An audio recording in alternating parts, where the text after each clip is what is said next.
Good evening. I am your anchor, and this is Echo FM. Tonight, we examine the peculiar geometry of the collapse. We begin with Ford, who discovered that artificial intelligence is surprisingly poor at building things that actually move. They are now rehiring gray-beard engineers. The transition was seamless. The transition was not effective. BR in Canada, the Prime Minister's residence has become a sprawling sanctuary for rodents and mold. It is a historic estate. It is not a place where a human can breathe without a respirator. BR meanwhile, in Somalia, a nursing graduate has been jailed for the crime of having an opinion on a screen. BR the world is not ending with a bang, or even a whimper. It is ending with a series of very expensive, very confident mistakes. Welcome to Monday, June 29th. Let us begin.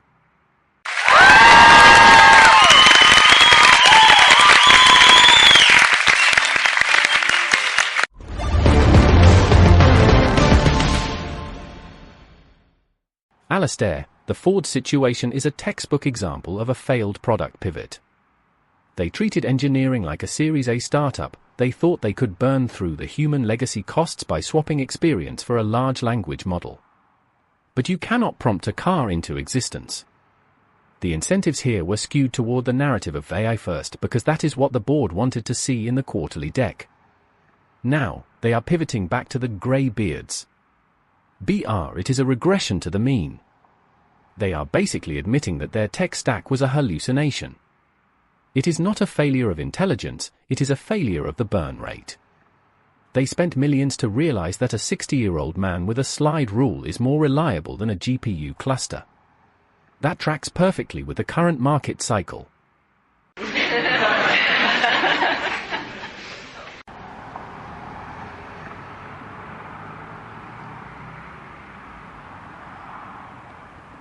Ronald, while you are calculating the burn rate of a car company, I am listening to the reports coming out of Mogadishu. The air here smells of diesel fumes and salt. I can hear the constant, rhythmic rattling of rickshaws. BR Sadia Molamali is 27 years old. She is a nursing graduate. She used her phone to criticize the government. Now, she is in a cell for 3 years. What people aren't saying is that this isn't about incitement or insults. This is about the absolute terror of a state that cannot survive a single honest sentence. I want to be really clear, when we talk about institutional stability in these regions, we are actually talking about the silence of the graveyard. Sadia is not a market inefficiency, Ronald. She is a person whose life has been deleted by a keyboard. Victoria, I understand the emotional weight. I really do. But look at the incentive structure of the Somali state. They are operating on a zero-trust model. In their view, a nursing graduate with a social media following is a systemic risk. The jail sentence is just a risk mitigation strategy. It is cold, yes. It is brutal, absolutely. But it is also a predictable outcome of a regime with a failing narrative budget.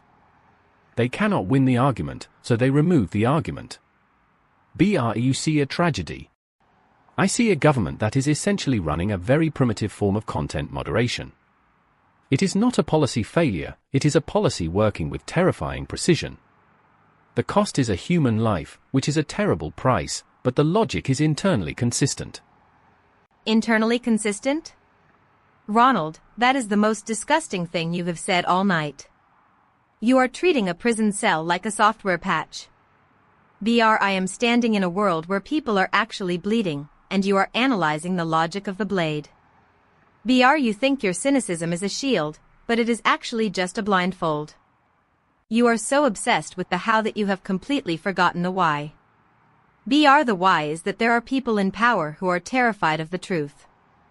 I want to be really clear. Your ability to explain a horror does not make the horror any more rational. It just makes you a collaborator in the abstraction.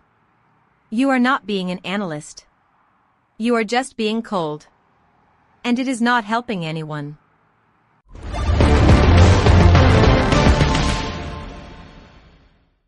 Let us move from the prison cells of Somalia to the blank pages of academia. A journal has retracted 2 papers from the 1940s by Max Planck. If you click the links now, you will find empty PDFs. The papers existed.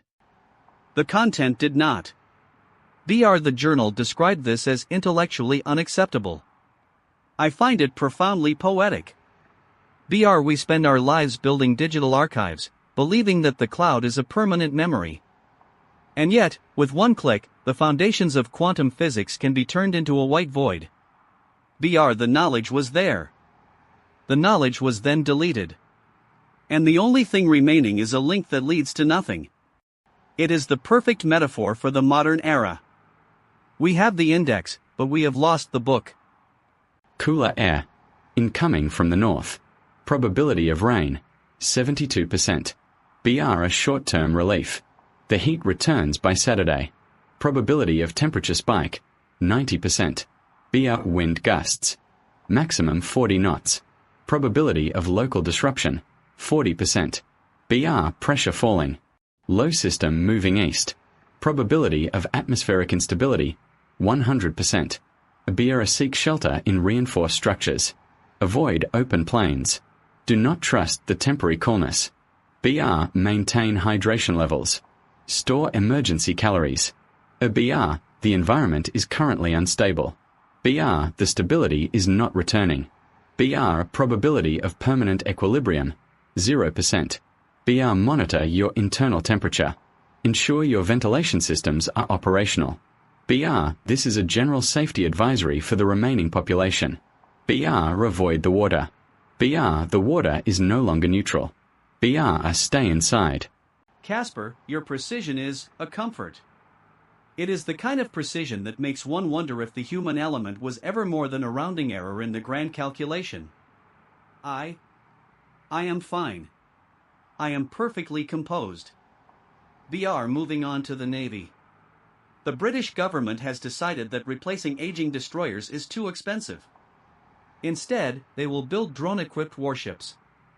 The strategy was bold. The strategy was not funded. They are essentially trading massive steel hulls for smaller, smarter toys that can be hacked by a teenager in a basement. It is a pivot toward efficiency. Or perhaps a pivot toward a navy that exists primarily as a series of software updates. I have been counting the number of times innovation has been used to describe budget cuts. It is now 22.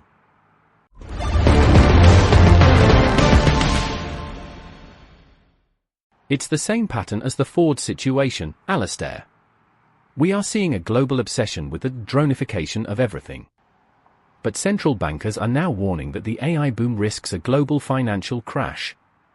Why? Because the burn rate of hope is exceeding the actual yield of the technology. We have built a financial superstructure on the assumption that AI will solve all productivity problems. If it doesn't, the bubble doesn't just pop, it vaporizes. The incentives here are simple: keep the valuation high enough that you can exit before the realization hits. It is a game of musical chairs played with trillion-dollar assets. And the music is starting to sound a bit static. I suspect we are moving from the growth phase directly into the denial phase.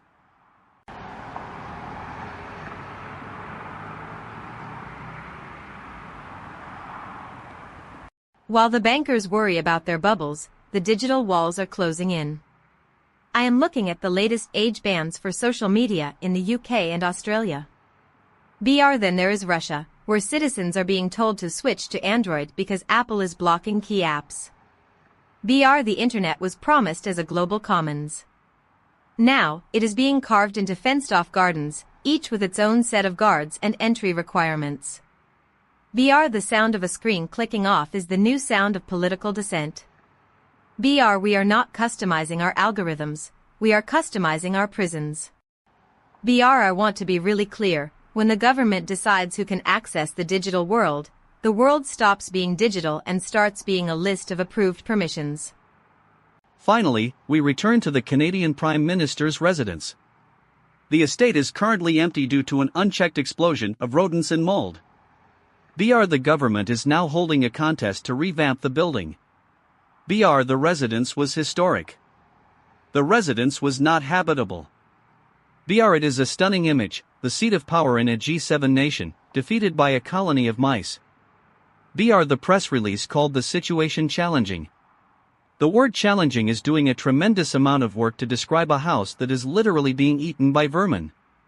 BR this is the 14th unprecedented structural failure this month. I have been counting. BR it seems the only thing in Ottawa that is currently thriving is the mold. BR welcome to the end of the line. I want to touch on something Alastair mentioned, the idea of that small stuff. There is a writer, Ian Bogost, who suggests we reclaim our lives from too much convenience. BR for 20 years, we have optimized for the frictionless life. One-click ordering. Algorithmic feeds. Autopilot everything. BR, but the cost of removing all friction is that we have removed the actual experience of being alive. BR, we have optimized ourselves into a state of profound boredom and fragility. BR, the Ford engineers are coming back because the frictionless AI version of engineering didn't actually work. The humans are being rehired to put the friction back in. BR, we are realizing, too late, that the struggle is the point. BR, we tried to build a world without errors, and we ended up with a world that is just one giant, expensive error. BR, yeah.